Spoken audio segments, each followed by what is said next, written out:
All right, good morning, everybody. Today is Thursday, August 6th, 2015, and this is Before the First Cup with Jules here on UCY.tv.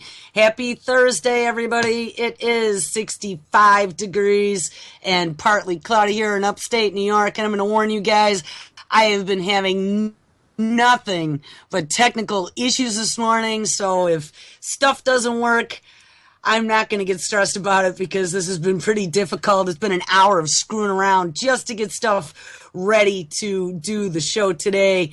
So where did we leave off yesterday? We titled the show, You're the Research Rat, RFK Jr. Blast Vaccines, and we took a long, hard look at some of the lies that we are being told. RFK Jr. came out it was probably a week or two ago. Actually, I think it was about the beginning of June, right before they passed the mandatory meningitis vaccination law in New York State. And RFK Jr. had come out and warned about the collusion that is happening between Big Pharma.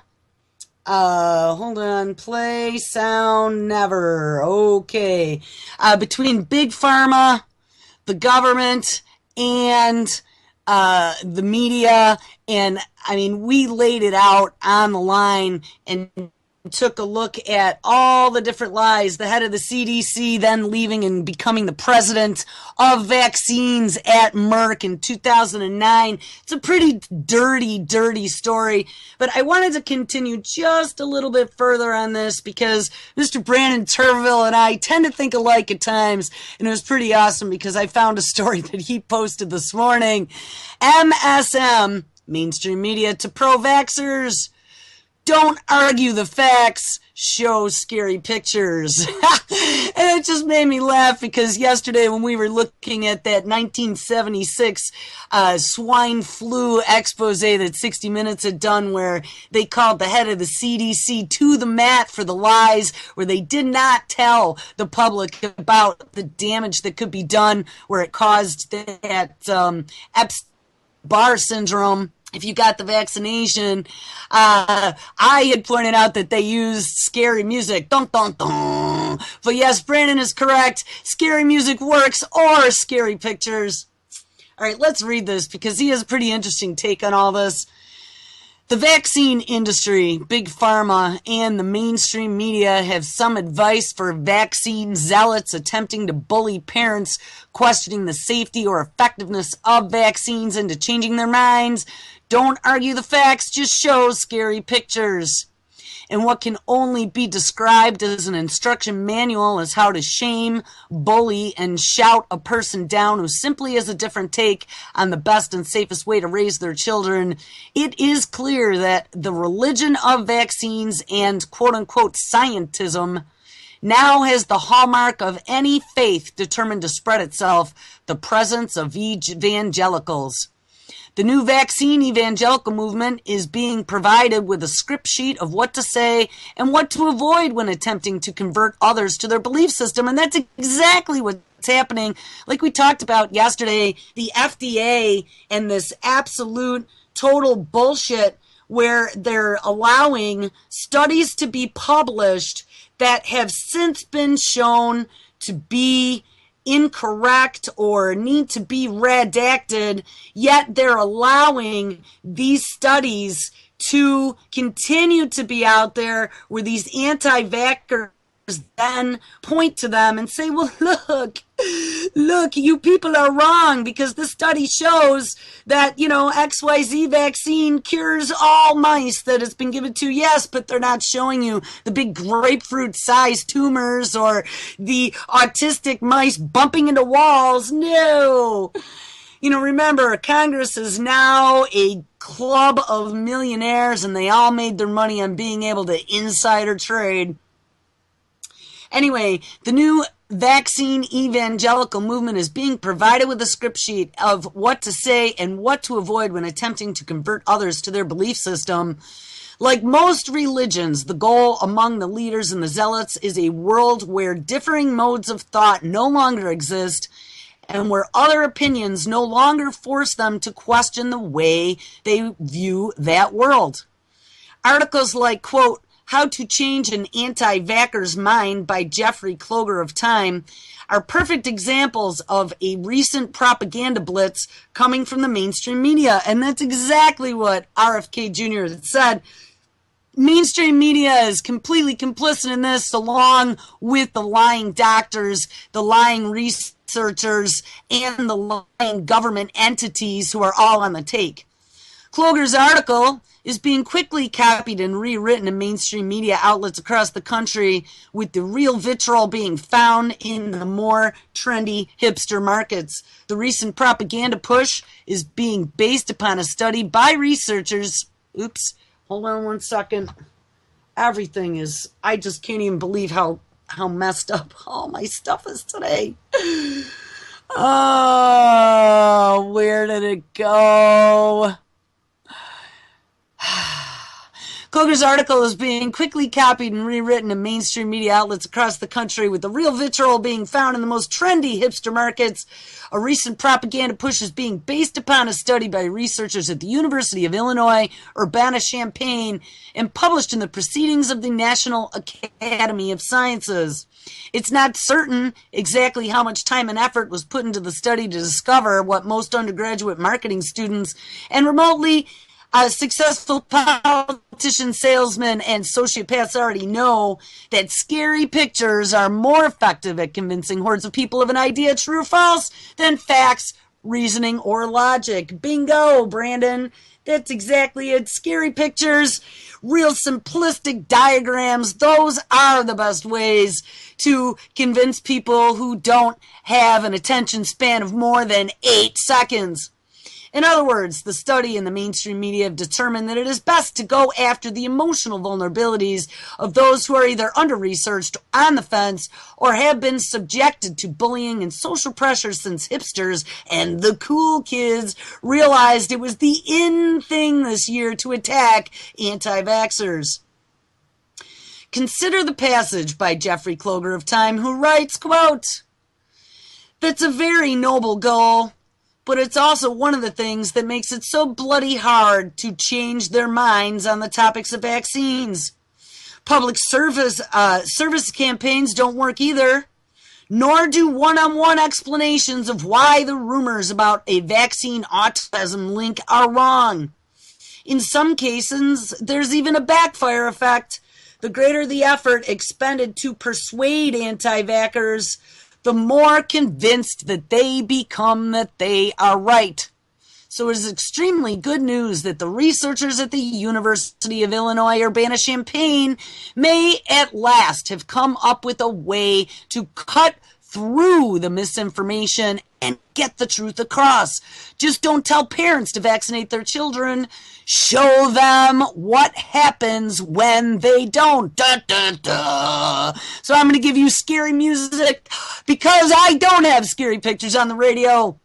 Be afraid, be very afraid. Like I said yesterday, let's show them pictures of people bleeding out their eyes and their mouths and talk about Ebola and how measles ruined Johnny's Disney World vacation, and everyone's going to line their children right up to be injected with the newest experiment by Big Pharma.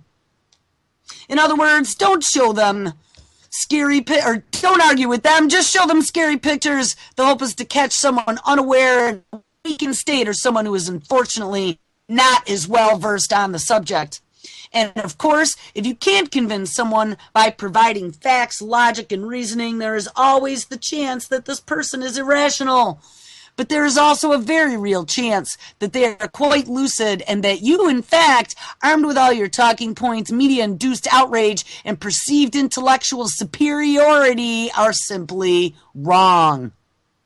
Kloger does make an important point, though. Most quote-unquote anti-vaxxers are unconvinced when confronted with the typical pro-vaccine argument. Now, let's go back to that 1976 expose that we watched yesterday from 60 Minutes, calling the CDC chief to the mat, like I said, in regards to their lies of omission in regards to the swine flu vaccine.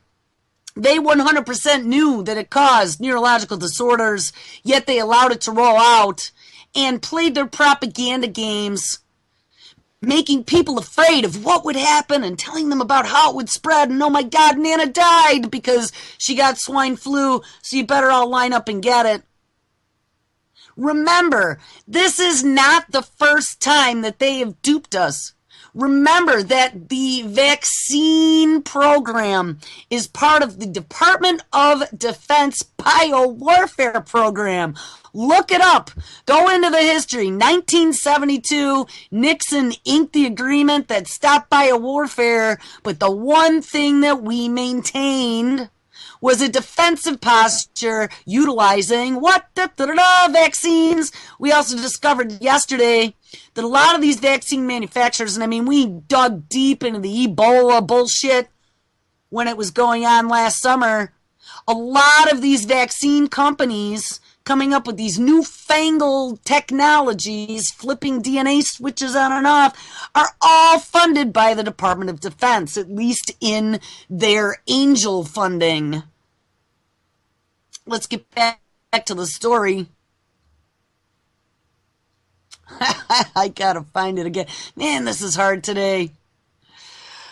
Kloger does make an important point, though. Most anti-vaxxers are unconvinced when confronted with the typical pro-vaccine argument.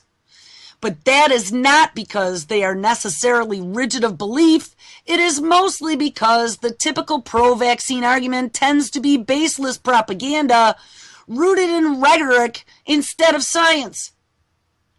As for the social aspect, if anti-vaxxers didn't abandon their beliefs when the first few waves of obnoxious big pharma propaganda came blasting through the airwaves, they are generally not impressed when their friends, family, or even complete strangers take it upon themselves to give them a regurgitation of the talking points that they heard about vaccines on NPR, CNN, or read in Time magazine. And that's exactly it. I mean, with the attention span being less than a goldfish, people and our educational system teaching children to just memorize and not process. People just regurgitate what they heard. There's no processing that happens in between. It goes from the ears out the mouth like diarrhea.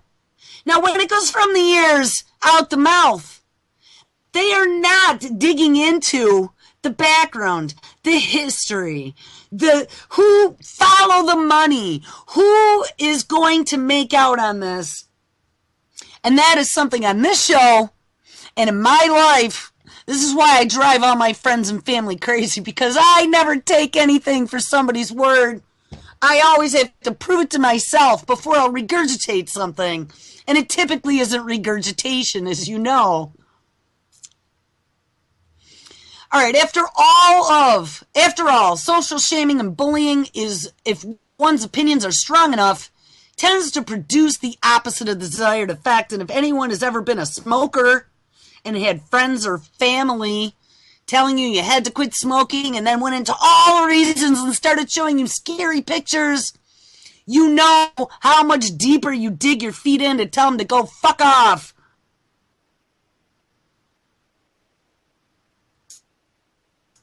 Not because smoking's good for you, but you're the principle of the idea that somebody has the balls to fucking tell you what to believe. At least that's how I see it. Back to the story. The idea of showing scary pictures, however, is not just a rudimentary, effective propaganda method. It can also be quite dangerous, particularly when the scary pictures are being broadcast on every outlet in mainstream media. Take the spate of articles posted in the New York Times, for example. Propaganda narratives like, quote, "My patient doesn't do vaccines," quote, "The dangers of vaccine denial," quote, "The discredited vaccine studies continued impact on public health." They are all aimed at painting the science surrounding the numerous demonstrations of vaccine dangers as pseudoscience, and parents who question the safety of vaccines as delusional, obsessive Luddites. There we go, Luddites again. I say rise to the Luddites. It's time to stand up and fight the machine, people. Because 1984 is becoming more than just a novel. It's here, and it's gonna roll over you like a steamroller, baby. All right, back to the story. They are designed to produce a false consensus within society that vaccines are safe and effective. And basically, they are designed to create a self-fulfilling prophecy. If enough people read the propaganda and believe it, particularly if they think the majority of others believe it as well, the victim population will come to believe the propaganda. And like I said yesterday, when we were listening to that 1976 60 Minutes expose, when they were reading the propaganda campaign, and he was questioning the CDC chief as to all of the famous names that they had tossed out there in their campaign that had gone along with the swine flu vaccine, including Muhammad Ali. Remember, anytime that we invoke some sort of celebrity, let's say, we are like 13-year-old impressionable schoolgirls, okay? It's called peer pressure. Does anyone remember peer pressure? The reason why you took your first drink? The reason why you smoked your first cigarette? The reason why you found your first boyfriend and you kissed him on the bus in the back seat? It's all called peer pressure, and it has a huge effect. And people, because they're not educated in regards to things, when they are faced with peer pressure, if they don't understand a matter from start to finish and the reasons why they should have a conviction, they're very, very easily swayed. I'll tell you what, you can't sway me of shit if I've done research on it, and I will argue to the death, bloody death, if I've researched it myself and have convinced myself, and not by reading Ying Fu Ping's blog.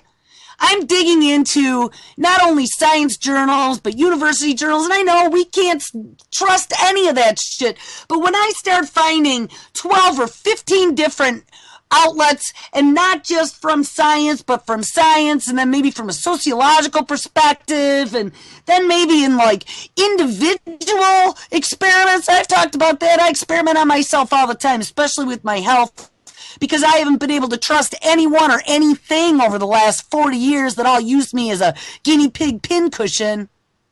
But there are a lot of people out there like me that do the same thing. And so I take it from a gamut of sources. And when I start finding that the official narrative seems to be a bunch of loaded bullshit, and all they're trying to do is to make their bazillions of dollars because, wow, look at everyone who's invested. And right in the last 12th hour, good old Billy Gates comes in with his billions of dollars and buys up one of these vaccine companies. You know something stinky and rotten on the roadside in the hot sun, all right? So peer pressure is what is convincing all of these trendies. I mean, what was it in the early 2000s? Everyone jumped on board and got a tattoo. Now it's trendy to be transsexual or decide that you have a girlfriend. You know, let's dress up as a girl. I mean, do you really think? And I mean, it's possible our genes are that fucked up that we don't have any type of gender identity left anymore. But I think it's a lot more than being fucked up genomically. I think it's trendy. So let's make it trendy for everyone. Jump on board so we can be cool. I always wanted to be one of the cool kids. I tried. I was on the honor roll in advanced English and math, and I hung out with all the partiers. But guess what? When I was hanging out with the partiers, sitting around a bonfire on the beach, I had my social studies homework with me, or I was doing my math homework under the light of a bonfire while drinking a beer. I tried to live both worlds. All right, anyway, back to the end of Brandon's story. So don't be cool. Don't do what the cool kids did. Don't be a lemming. I remember that is what my orchestra instructor always taught us. Everyone's a lemming, and if you're a lemming, you follow them all right off the cliff. And remember, the bigger agenda behind all of this is Human 2.0. I want to be Human 1.0. Thank you very much.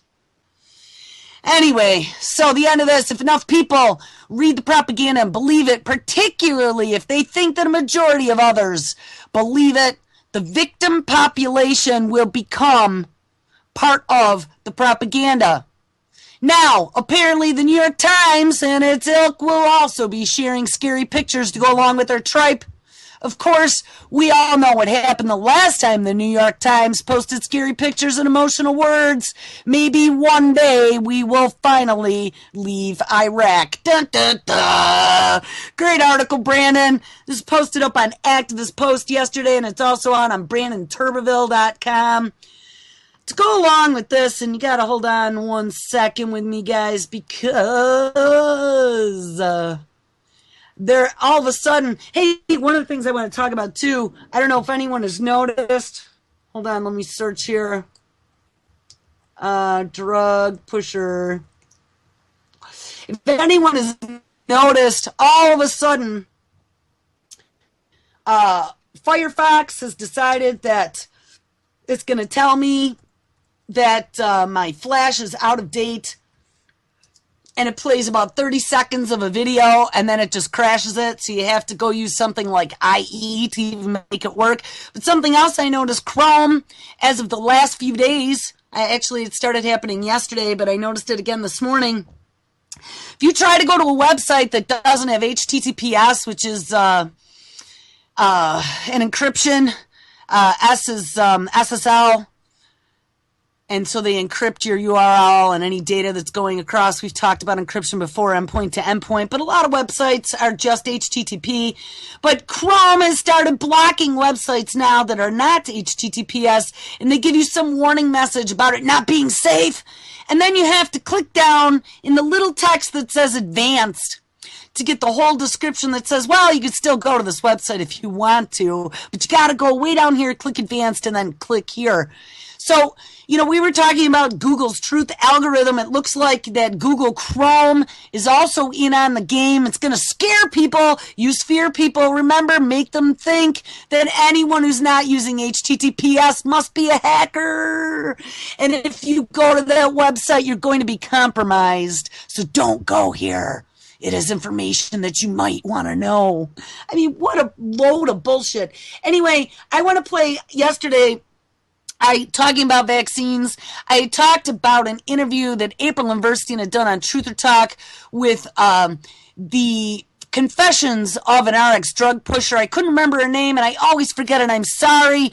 Gwen Olson is her name, and there's a 5-minute clip here of Gwen Olson talking about the pharmaceutical companies and how they don't give two shits about you at all. It's cheaper for them to pay off if they happen to get caught with their hand in the cookie jar and feeding you some poison. They are not liable. And if they are found to be liable, it's cheaper for them just to pay you off, to shut you up, decide what a human life and what your child's life was worth, and to move on rather than to do proper testing. Hopefully this will sound okay. I'm trying to do things in a hacked fashion. Let's see.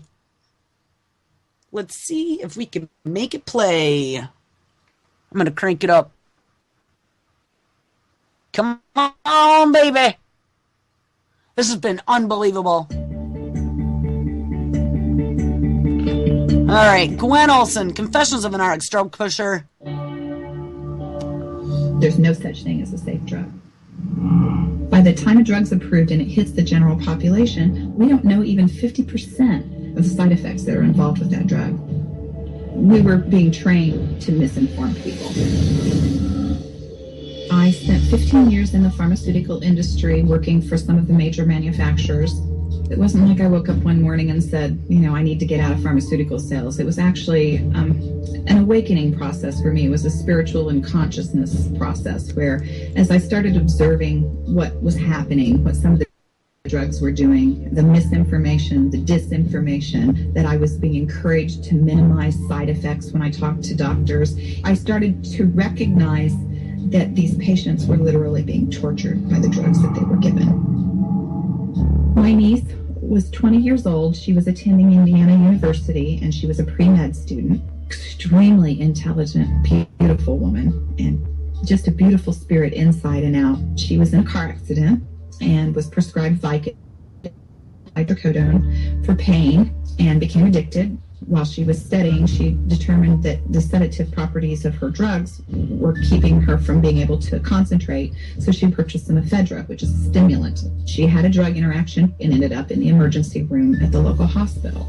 And they tagged her with a bipolar illness diagnosis, not a drug toxicity or, reaction to the drugs that she was on. And they started giving her more major antipsychotics and mood stabilizers. And that set her on the road to becoming a mental patient. She eventually had to drop out of school after a 5-month period of trying to withdraw from Effexor and all of the other antipsychotics and drugs that they had put her on. She was extremely severely depressed, and her mom was on her way home to take her forcibly back to the psychiatrist and get her placed back on drugs.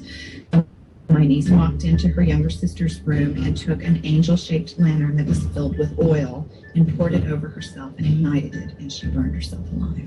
Oh my God, this poor girl. I don't know how well you guys can hear that, but after she had that accident and they put her on hydrocodone, and then she started taking ephedrine because she was a med student, and then it put her in the hospital, and then they declared that she had bipolar disorder, and then put her on some more drugs and sent her to a psychiatrist, and then she tried to get herself out of them. Her mother got her back on them, and she burned herself to death.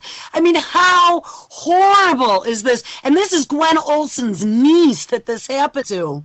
And that's the way they do it. Once they get you on something, you are forever now the guinea pig, and they will just keep tying you into their awful system. It was a promise that I made to her that I would not let her memory be sullied, that I would tell people what in fact had happened to her, and that she would not be remembered a mentally or genetically defective person, that I would not allow that to happen. And I realized that there are thousands and thousands of those people out there, and they need a voice, and I'm serving as that voice. Now, how's this for a very scary number? In the last 10 years, the use of antipsychotic young children and teenagers has increased more than 500%. 500% of antipsychotic drug use on children. Guys, none of this is in our best interest. It is all about trying to suck us into the machine. Now, I want to change gears here a little bit because I'm already halfway through the show, and there's a whole bunch of other stuff that I want to get to. But I don't know if you guys saw this. And I mean, talk about like bad marketing, but I guess maybe they think it's going to work well.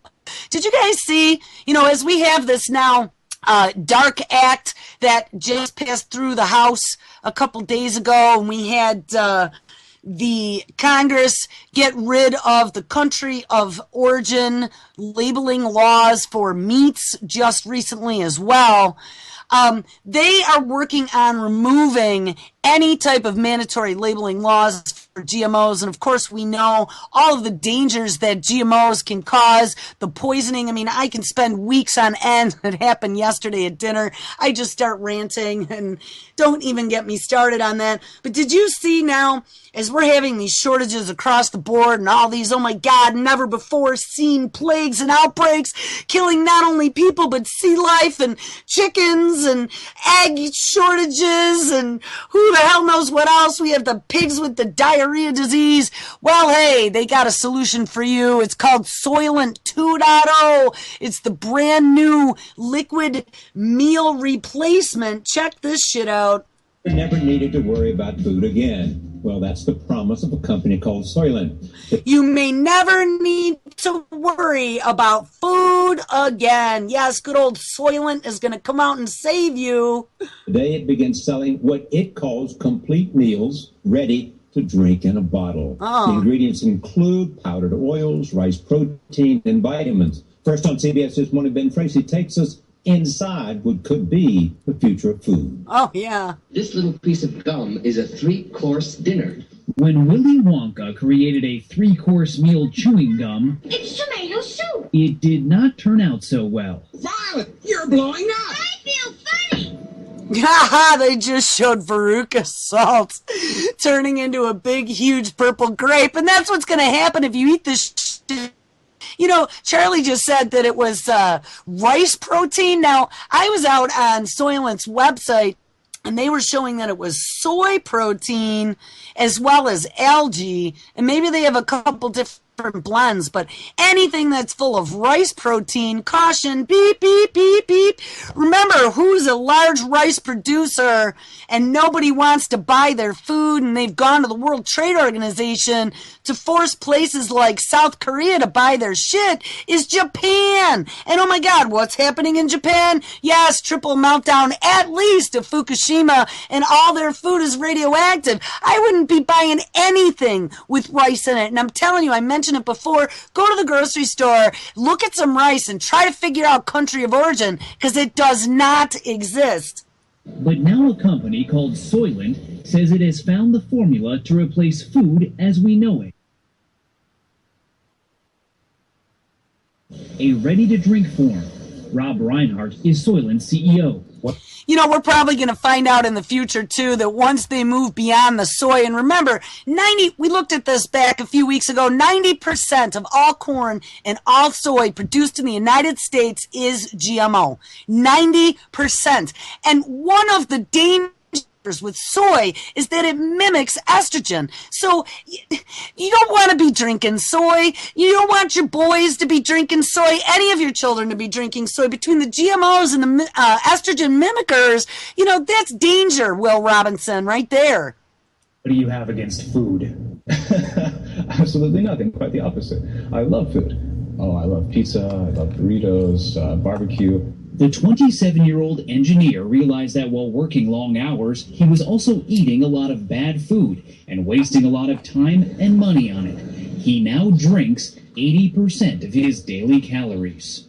Do you view this as meal replacement, or is this meal supplement? This is not something that's designed as a supplement to fill in the gaps of your diet. This is a full meal. It's going to give you everything your body needs. Soylent is designed to provide a complete meal of essential vitamins, minerals, and healthy fat with zero cholesterol.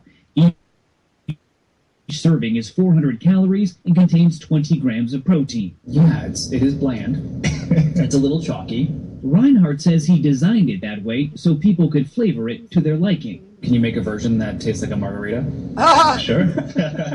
Some nutritionists have criticized Soylent, saying our bodies don't metabolize synthetic nutrients the same way we process food, and that Soylent does not deliver enough protein. And synthetic nutrients, yeah, just what you want to be eating, synthetic food. And anyone who's ever gone on a liquid diet, back probably 20 years ago, I went on my protein powders. I was having issues digesting meats for a long time. And so I started doing these protein powders and thought they were such a great thing. But if you don't eat solid food for a while, I'm going to tell you right now, your digestive system does not like it. And when you try to eat solid food again, you're looking at least a few weeks of utter pain as you're trying to kick your digestive system back into gear. This is not a good idea. This does not substitute for regular food. It certainly can be used together with food, but in no way is it provide all of the things that you get from eating a diet of colorful fruits and vegetables and adequate protein. Soylent says it has sold more than 6 million meals and has 50,000 customers, including Michael Hoopengarner. I was often just finding myself very hungry in inopportune moments. He says the meal in a glass comes in handy on the sets of the movies he makes. We'll play this in the final edit. And during late-night editing sessions. I drink Soylent every morning for breakfast, and then certainly if I find myself in a situation where I'm working late into the night, then I'll definitely drink it then. If the name sounds familiar, you may remember this 1970s sci-fi film in which overpopulation made food scarce. Yes, in which overpopulation made food scarce. Ding, ding, ding, ding, ding. Soylent Green is made out of people. Reinhardt hopes his product could eventually be a solution in overpopulated countries and feed the world's poor. Soylent currently costs $9 per day, but a Silicon Valley venture capital firm just invested $20 million in the company, and Reinhardt thinks the product can get even cheaper. I'd love to see who invested $20 million. I'll guarantee you it's someone somehow tied to Monsanto, the UN, or Mr. Bill Gates. What we have to do is produce food more efficiently and distribute it wider, and we do that through technology, and that's what we're working on. Yes, He through has technology. plenty of time to work now that he doesn't have to worry about eating. Yes, I don't have to worry about eating For anymore. CBS This Morning, Ben Tracy, Los Angeles. Let me eat my synthetic Soylent 90% GMO soy protein. Hold on. Here we go. This is on Soylent.com. Modular ingredient design. Each ingredient plays a specific role in whole body nutrition. Soy protein, yes. A new soy protein isolate adds improved digestion, smoother texture, and a more robust amino acid profile. Algal oil, produced efficiently in bioreactors rather than traditional farms to conserve enormous quantities of natural resources while providing energy and essential fatty acids.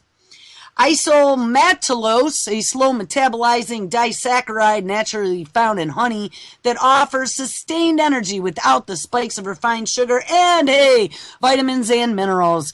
Each bottle of Soylent 2.0 is designed to include 1/5 of all essential micronutrients. And there's no real detail given about anything on this page. I would love to know a little bit more about exactly what is going into Soylent.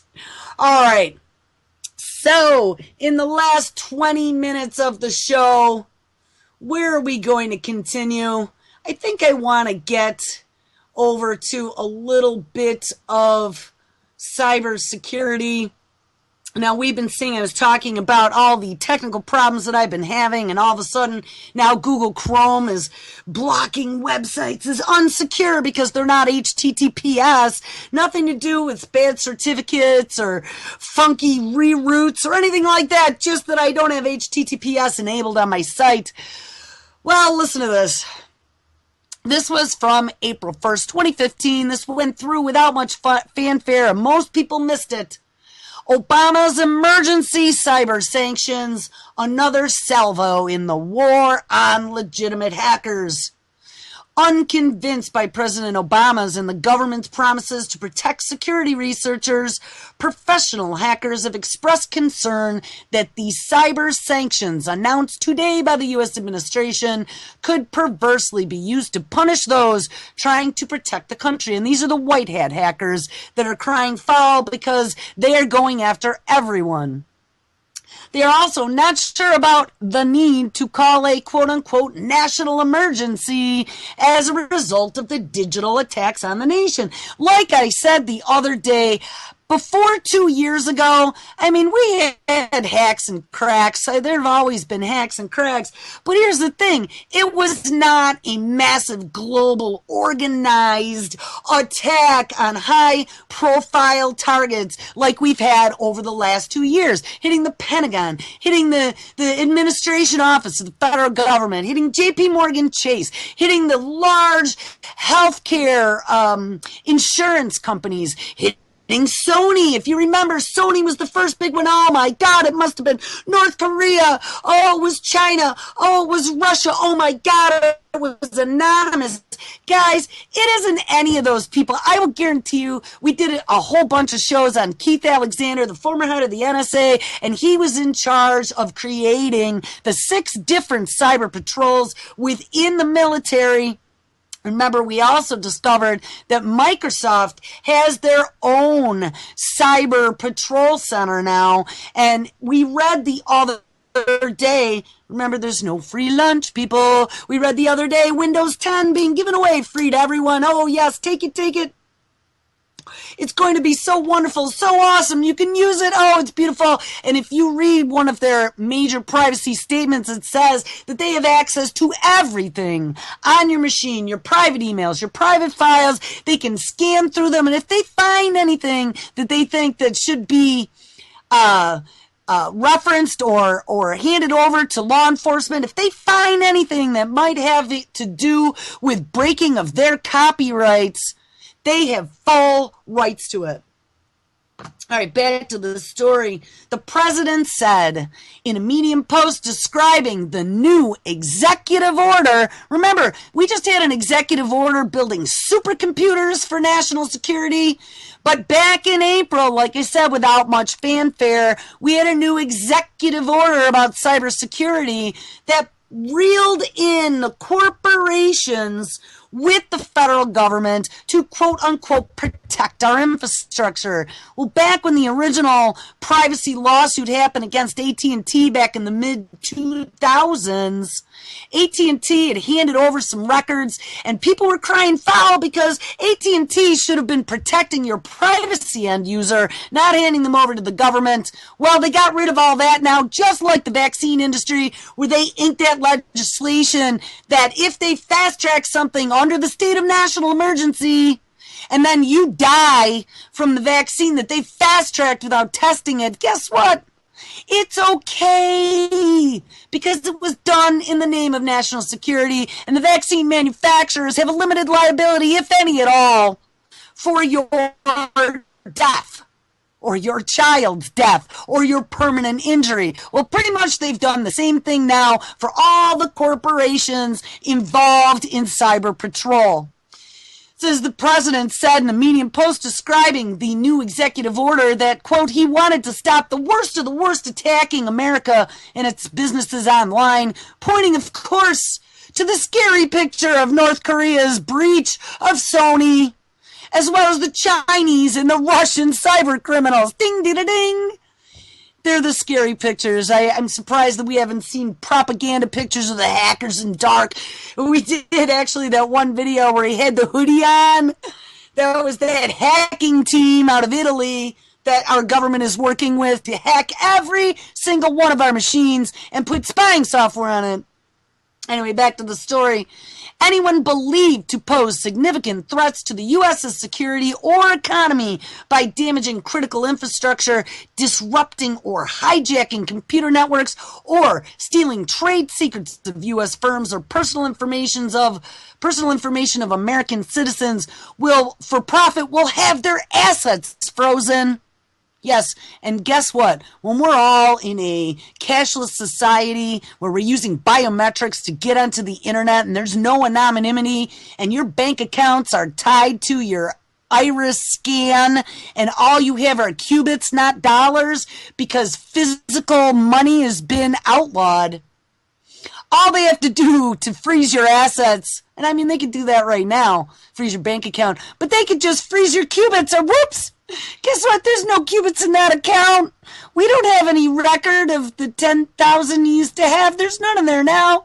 I don't know what you're talking about, Mr. Hacker. And actually with smart homes, think about it. So your car won't work anymore because it recognizes you as a hacker, self-driving Google car. Your front door won't open because, hey, you need to put your thumb into your thumbprint door opening tool. Anyway, it says they'll have their assets frozen whilst the U.S. will withhold the right to issue sanctions against them. Such sanctions cutting off access to America's finance system, and this is against Russia, China, and North Korea, but follow the future line because it'll be against you and me. We're insurgents, remember, because we speak the truth. Could be imposed on those companies and public organizations who benefit from data stolen from the U.S., even if they didn't steal the information. And yes, that's like if they think that you gave a donation to some organization that then used that money to give to some other organization that then they deem to be quote-unquote terrorists, you could be considered an accessory to the terror. Obama said the powers would not be used to target the legitimate cybersecurity research community or professionals who help companies improve their cybersecurity. No, you will be brought right into the fold. And unlike some other countries, we will never try to silence, this is what he says, free expression online or curb internet freedom. Well, I say bullshit to Oh no, I muted.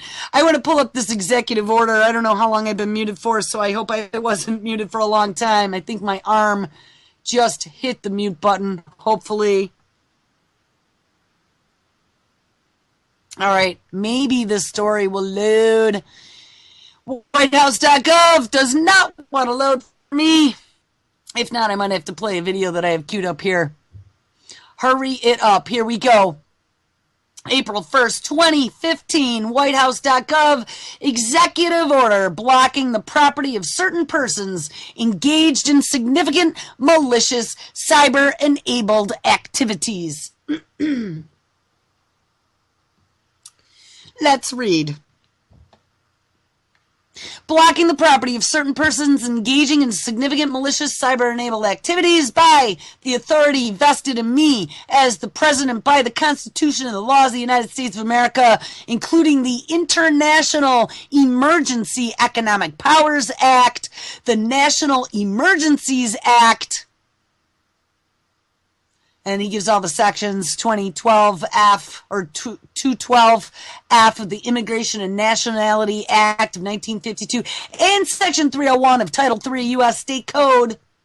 I, Barack Obama, President of the United States of America, find that the increasing prevalence and severity of malicious cyber-enabled activities originating from or directed by persons located in whole or in substantial part outside the United States constitute an unusual and an extraordinary threat to what? Yes, national security, foreign policy, and the economics of the United States. I hereby declare a national emergency to deal with this threat. Ding, ding, ding, ding, ding. Cybersecurity has become a national emergency. Remember, the FCC took over the internet just a few simple months ago, and now the internet is under national emergency. But don't worry. Oh, please don't worry, because we have Microsoft to the rescue. Every year, criminals are getting more sophisticated in figuring out how to exploit the internet for purposes of doing harm to others. These guys are really sophisticated. They're technology oriented. It's everything from malicious code and computer viruses to child pornography and human trafficking to software counterfeiting, internet piracy, advertising fraud, click fraud. Anything you can think of that makes money, these guys are involved. It's a lot of different sorts of sinister activities that victimize people all over the world. And what's so great is that Microsoft came out with this in June of 2014. On November 14th of 2013, so that was the video, was June of 2014, but on November 14th of 2013, Microsoft announced the opening of their Microsoft Cyber Crime Center. It says a center of excellence for advancing the global fight against cybercrime. I'm sorry, but in 2013, nobody even really knew what cybercrime was. Like I said, we had a few little hacky attacks here and there, but when Sony Pictures got hacked, oh my God, by 1950s technology, North Korea, holy shit, it was a national emergency, and we had to enable who? Yes, Bill Gates is back at the helm, helping part-time in Microsoft, and he is now getting his payback for bending over and spreading them during that antitrust lawsuit in the early 2000s when he handed them the keys. Cybercrime is truly global crime, the transnational crime in nature. That is different from what used to be. There's no set boundary for where they might come from, and there's no set boundary for where they might attack. A lot of it is targeted opportunity, wherever they can find a toehold, especially if it's financially motivated. The techniques of the adversaries keep getting more sophisticated. It doesn't cost much to attack. It costs a lot to defend. And what's just so amazing is, again, this is the scary picture that they're painting. Oh, let's be afraid, be very afraid. There's hackers under every fucking bed.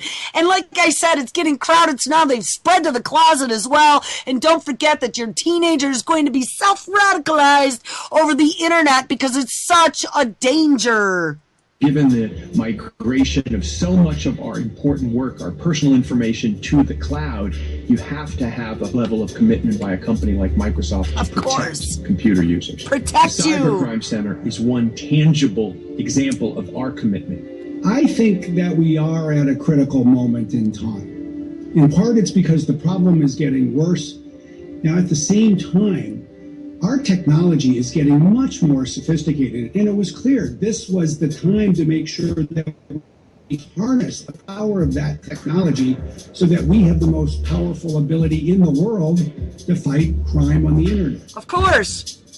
Well, the Cybercrime Center is a place, a global headquarters for our worldwide digital crimes unit that is fighting cybercrime around the world. It's a place where our most talented lawyers, intelligence specialists, investigators work together here with law enforcement and industry partners to combat cybercrime and investigate real cybercrime cases every minute of every day. Yes. That includes mapping capabilities, it includes malware detection capabilities, all sorts of cutting-edge forensic techniques that allow us to detect, monitor, and investigate the cyber criminals.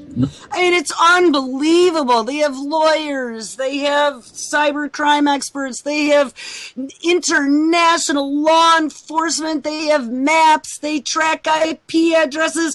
God, we could do anything. It sounds a hell of a lot like some of the technologies that DARPA is working on, and I will guarantee you that somewhere along the way, Microsoft and DARPA are hooked up and linked up, working in conjunction.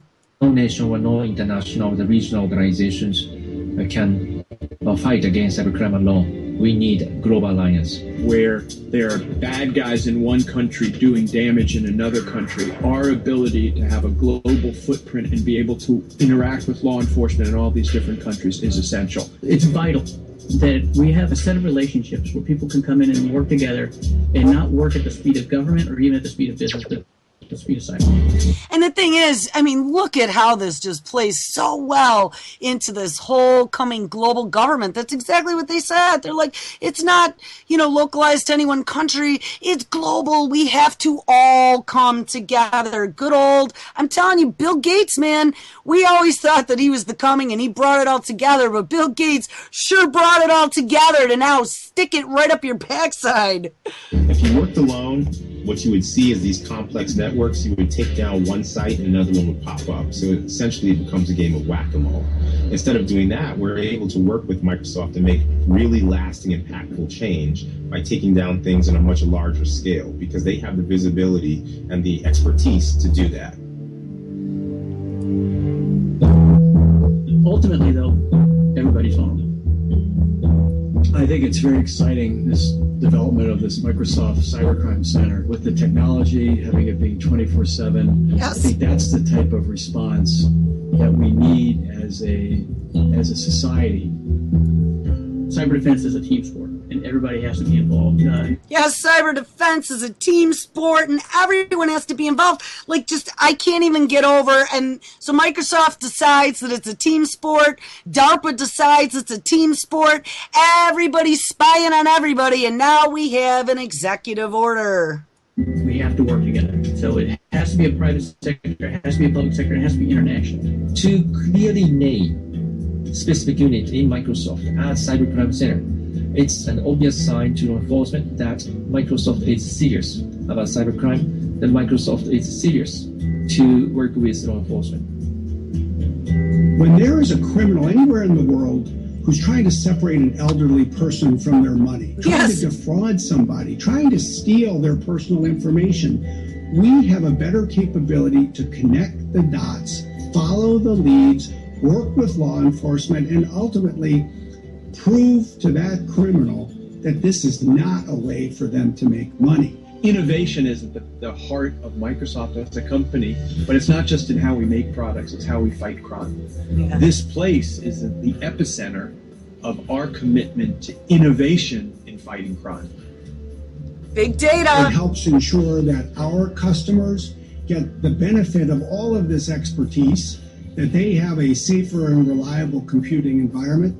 It also enables us to do something for the world as a whole, we hope, in terms of ensuring that everybody, no matter what kind of computing device they're using, can do so with more confidence. Yes, because we are going to keep you safe. All right, this is how we're going to end up the show. So there was a story that I saw just recently. Google and Microsoft helping the White House to track what? Oh, climate change. Obama just did some new executive order saying how he's going to get behind it all, and we have all these new carbon laws. We're going to have to cut carbon and pollution because, God damn it, people, you are the reason that the world is going to hell and the reason why the food is drying up and we have all this crazy weather, and so we're going to do it. All right. Well, the White House has announced that it is teaming up with Google and Microsoft to centralize its climate change data and to make it more accessible for the public and researchers alike. The data.gov website's new climate portal is one of the results of President Obama's climate data initiative and will be powered in part by teams at Mountain View and Redmond. And while the raw data will continue to come from the likes of the Department of Defense, NASA, and the U.S. Geological Society, Google and Microsoft and others will massage it and present it. Isn't that great? NASA's involved again, just like they are with Verizon and Amazon's drones. They're going to become the air traffic control center for all that. This is just so freaking amazing. But to add insult to injury, yes, Billy Gates, the story came out yesterday. Bill Gates is doubling down on clean energy with, yes, a $2 billion with a B, $2 billion personal investment. Follow the money, people. Bill Gates is no stranger to progressive thinking. The philanthropic foundation he runs with his wife Melinda has backed everything from the long-lasting pill-based contraception, yes, we talked about that, the forever pill, to a process whereby human waste can be converted into safe, drinkable water. We talked about that one too. He was drinking poop water.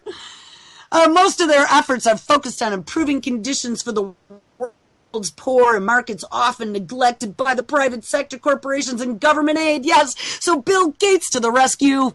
And it is a safeguard to the ongoing work of Bill and Melinda Gates that Bill Gates has announced that he will be doubling his personal investment in clean energy technology over the next 5 years, taking his total stake to a whopping $2 billion in renewable energy production and research. Gates argues, and there we go, the time is right, and we will see major advances in technology. All right, guys, it's Thursday. Make sure you stick around.